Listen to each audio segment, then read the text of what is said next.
வாழ்க்கையில சில பிரச்சனைகள் நமக்கு மிகவும் பெரியதா தோன்றும். அதை பார்த்த உடனே இது முடியாது, இதுக்கு தீர்வே இல்லைன்னு பலர் கைவிட்டுருவாங்க. ஆனா ஒரே ஒரு மனிதன் மட்டும் மற்றவர்கள் இயலாதுன்னு நம்பின விஷயத்த சாத்தியமா மாற்ற முடிவு செய்தால் என்ன நடக்கும்? நண்பர்கள் அனைவருக்கும் வணக்கம். தமிழ் லைப்ரரி மூலம் கதைகள் உலகத்திற்குள் உங்களை அழைத்து செல்வது யாழிசை. இன்னைக்கு நம்ம பார்க்க போற கதையின் பெயர் மலையை வென்ற மனிதன். வாங்க கதைக்குள்ள போகலாம். நகரங்கள் சத்தத்திலிருந்து வெகு தொலைவில் அமைதியான ஒரு சிறிய கிராமம் இருந்துச்சு. அங்க மக்கள் எளிமையாவும் அமைதியாவும் வாழ்ந்துட்டு வந்தாங்க. அந்த கிராமத்துல ஒரு பிரச்சனை இருந்துச்சு. கிராமத்துக்கு நடுவுல ஒரு மிகப்பெரிய மலை இருந்தது. அது சாதாரண மலை கிடையாது, உயரமானது, செங்குத்தானது. அதை தாண்டி போகிறது கிட்டத்தட்ட முடியாத காரியம். அந்த மலையுடைய மறுபுறத்துல மற்றொரு கிராமம் இருந்துச்சு. அங்க பெரிய சந்தைகள், சிறந்த மருத்துவமனைகள் மற்றும் பல வாய்ப்புகள் இருந்தது. அங்க போகிறதுக்கு 2 வழிகள் மட்டும்தான் இருந்துச்சு. ஒண்ணு மலையை சுத்தி செல்லும் நீண்ட பாதை, அதுக்கு 2 நாட்கள் வரை ஆகும். மற்றொன்று அடர்ந்த மற்றும் ஆபத்தான காட்டுப்பாதை, அதுல கொடிய விலங்குகளும் பல அபாயங்களும் இருந்தன. காலம் போக போக மக்கள் இந்த நிலைய விதியா ஏத்துக்க ஆரம்பிக்கிறாங்க. இதுக்கு தீர்வே கிடையாது, சில விஷயங்களை மாத்த முடியாதுன்னு நம்ப தொடங்குறாங்க. அந்த கிராமத்துல சங்கர் என்ற ஒருவர் இருந்தாரு. அவரு பணக்காரர் கிடையாது, அதிக கல்வி கற்றவரும் இல்ல.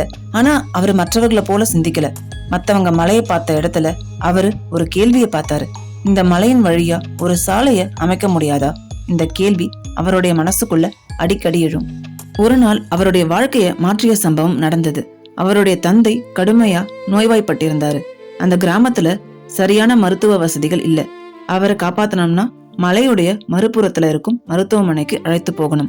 நேரத்தை வீணாக்காம சங்கர் தன் தந்தைய முதுகுல சுமந்தபடி காட்டுப்பாதையில பயணத்தை தொடங்குறாரு. காடு ஆபத்தானது, பாதை கடினமானது. ஆனா அவரு முன்னேறிக்கிட்டே இருந்தாரு. மணி நேரங்கள் கடந்தன.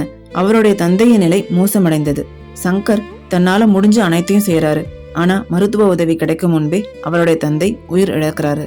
அந்த தருணத்துல சங்கரின் உள்ளம் உடைந்து போகுது. அவரு ஒரு உண்மையை புரிஞ்சுக்கிறாரு. அவருடைய தந்தை நோயால மட்டும் இறக்கல, அந்த மலையை கடக்க பாதை இல்லாததுதான் முக்கிய காரணம். அந்த நாளுக்கு பிறகு சங்கர் ஒரு முடிவெடுத்தாரு. ஒரு சுத்தியலும் ஒரு உளியும் எடுத்துக்கிட்டு மலையை நோக்கி நடக்கிறாரு.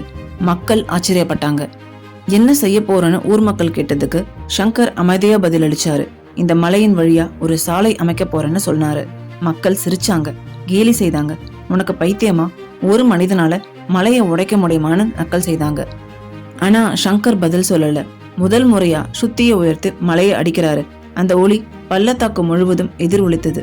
அது வெறும் கல்லின் மீது விழுந்த அடி அல்ல, முடியாது என்ற வார்த்தைக்கு விடப்பட்ட சவால். நாட்கள் சென்றன, வாரங்கள் சென்றன, மாதங்கள் கடந்தன, ஆண்டுகளும் கடந்தன. சங்கரின் கைகள் காயமடைந்தது, உடல் சோர்ந்தது, முடி நரைத்தது. ஆனால் அவருடைய மனம் சோர்வடையவில்லை. மெல்ல மெல்ல மலையின் மேற்பரப்புல சிறிய பிளவுகள் தோன்ற ஆரம்பிக்குது. கற்கள் விழ தொடங்குது. ஒரு குறுகிய பாதை உருவாக ஆரம்பிக்குது. அந்த நேரத்துல சில வாலிபர்கள் சங்கரை கவனிக்க தொடங்குறாங்க. ஒரு நாள் அவர்கள ஒருத்தர் கேட்கிறாரு, நீங்க ஏன் இதை செய்யறீங்க? சங்கர் மெதுவா சொன்னாரு, நான் அனுபவித்த துயரத்தை நீங்கள் அனுபவிக்க கூடாது. அந்த பதில் அவர்களுடைய மனதை தொட்டது. மறுநாள் வாலிபர்கள் அவர் கூட சேர்றாங்க. ஒரு மனிதனுடைய கனவு முழு கிராமத்துடைய கனவா மாறுது. வேலை வேகமா முன்னேறுது. இறுதியா அந்த மலை வழியா ஒரு சாலை உருவானது. 2 நாட்கள் எடுத்த பயணம் இப்போ சில மணி நேரமா மாறுது. மருத்துவ உதவி விரைவா கிடைச்சது. வணிகம் வளர்ந்தது. மக்களின் வாழ்க்கை மேம்பட்டது. ஒரு காலத்துல சங்கரை பார்த்து சிரிச்சவங்க இப்ப அவரை வீரன்னு அழைச்சாங்க. ஆனா சங்கர் அமைதியா அந்த சாலையை பார்த்தாரு. ஏன்னா இது யார்கிட்டையும் நிரூபிக்க வேண்டிய வெற்றி கிடையாது, ஒரு பிரச்சனைக்கு தீர்வு கண்ட வெற்றி. இயலாது என்பது உண்மை அல்ல, அது முயற்சியை நிறுத்தியவர்கள் கருத்து மட்டுமே. பொறுமையுடன் தொடர்ச்சியாக விடாமுயற்சியுடன் முன்னேறினால் மலையை கூட பாதையாக மாற்ற முடியும். இந்த வீடியோ உங்களுக்கு பிடிச்சிருக்குன்னு நினைக்கிறேன். பிடிச்சிருந்தா மறக்காம லைக் பண்ணுங்க, ஷேர் பண்ணுங்க. முக்கியமா தமிழ் லைப்ரரி சேனலை சப்ஸ்கிரைப் பண்ணிடுங்க. மீண்டும் அடுத்த ஒரு வீடியோல உங்களை சந்திக்கும் வரை உங்களிடமிருந்து விடைபெறும் நான் யாழிசை.